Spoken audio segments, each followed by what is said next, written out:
Hello friends, இன்னைக்கு நம்ம gulab jamun recipe எப்படி செய்யுதுன்னு பார்க்கலாம். அதுக்கு நான் கடையில் விற்கிற குலோப் ஜாமுன் இன்ஸ்டன்ட் பவுடர் தான் எடுத்திருக்கேன். இப்போ இதுக்குள்ளே நம்ம நட்ஸு ஸ்டஃப் பண்ணி செய்ய போகிறோம். அதுக்கு நான் என்கிட்ட இருக்க ஒரு கைப்பிடி அளவுக்கு வால்நட்டு, கேஷ்யூ, பிஸ்தா 3 எடுத்திருக்கேன். உங்ககிட்ட எந்த நட்ஸ் இருக்கோ அதை எடுத்துக்கோங்க. இதை ஒரு மிக்சி ஜாரில் சேர்த்து கோர்ஸு பவுடராக ரெடி பண்ணி வச்சுக்கோங்க. ரொம்ப ஃபைனாக அரைச்சிடக்கூடாது, கொஞ்சம் நிறைய அரைச்சிக்கோங்க. இப்போ இது எல்லாத்தையும் நான் ஒரு மிக்சி ஜாரில் சேர்த்துட்டேன். பவுட்ரு பண்ணி எடுத்துகிட்டு வந்துடலாம். நட்ஸை பவுட்ரு பண்ணும்போது கொஞ்சமாக நான் டெசிகேட்டட் கோகோனட்டும் சேர்த்து பவுட்ரு பண்ணிக்கிறேன். உங்களுக்கு வேணும்னா நீங்கள் ஸ்கிப் பண்ணிக்கலாம். இப்போ பாருங்கள், நான் நட்ஸை இந்த அளவுக்கு பவுட்ரு பண்ணி எடுத்துகிட்டு வந்திருக்கேன். இந்த மாதிரி பவுட்ரு பண்ணி தனியாக எடுத்து வச்சுக்கோங்க. இப்போ நம்ம குலோப் ஜாமுன் பண்ணுறதுக்கு மாவை நான் ஒரு பவுலில் சேர்த்துக்கிறேன். நார்மலாக எப்படி குலோப் ஜாமுனுக்கு மாவு பிசைவோமோ அதே மாதிரி பிசைஞ்சு எடுத்துக்கோங்க. கொஞ்சம் கொஞ்சமாக தண்ணி சேர்த்து சாஃப்டான பதத்துக்கு பிசைஞ்சு எடுத்துக்கோங்க. மாவில் கொஞ்சம் கொஞ்சமாக தண்ணி சேர்த்து பிசைஞ்சுக்கிறேன்.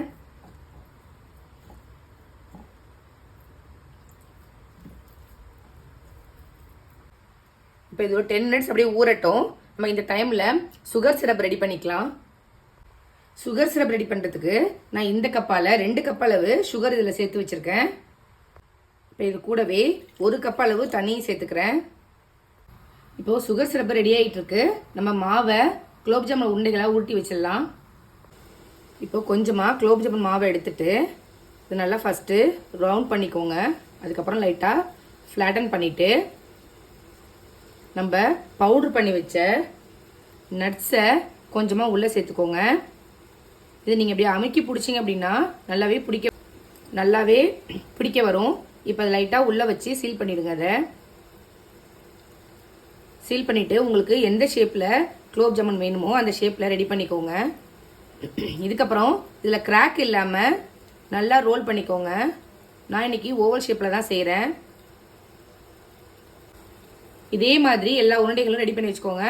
முக்கியமான விஷயம், மேலே கிராக் இல்லாமல் பார்த்துக்கோங்க. சுகர் சிரப்பு ரெடி ஆகிடுச்சு. பாருங்கள், நான் ஓவல் ஷேப்லேயும் ரவுண்ட் ஷேப்லேயும் ரெடி பண்ணி வச்சுருக்கேன். இப்போ இதை பொரிச்சு எடுத்துடலாம். ஆயில் மிதமான ஹீட்டில் இருக்கணும். இப்போ ஒன்று ஒன்றா உள்ளே சேர்த்துக்கோங்க.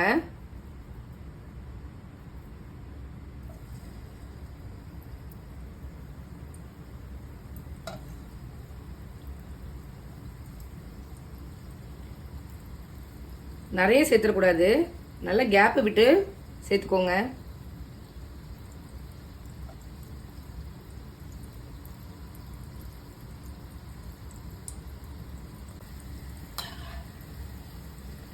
நான் சேர்த்துட்டேன், வெந்துட்டுருக்கு, வேகட்டும்.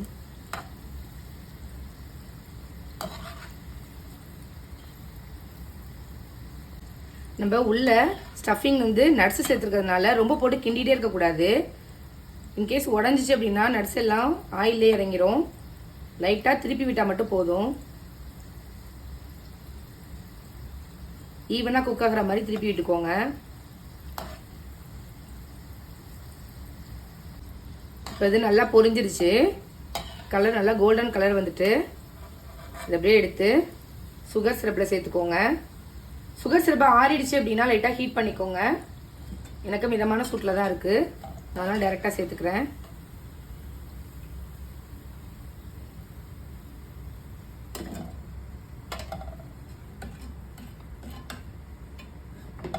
பாருங்க, சோக்காகிட்டு இருக்கு. 10 மினிட்ஸ் அப்படியே இருக்கட்டும். இப்போ இது நல்லா ஊறிடுச்சு. பாருங்க, உடச்சி காமிக்கிறேன். பாருங்க, உள்ள நட்ஸோட ரொம்பவே சாஃப்டாக, ரொம்ப ஜூஸியாக, சூப்பராக இருக்குது. நீங்களும் இதே மாதிரி உங்கள் வீட்டில் செஞ்சு பாருங்கள். எப்படி இருக்குது அப்படிங்கிறதையும் கமெண்ட் பண்ணுங்கள். தேங்க்யூ.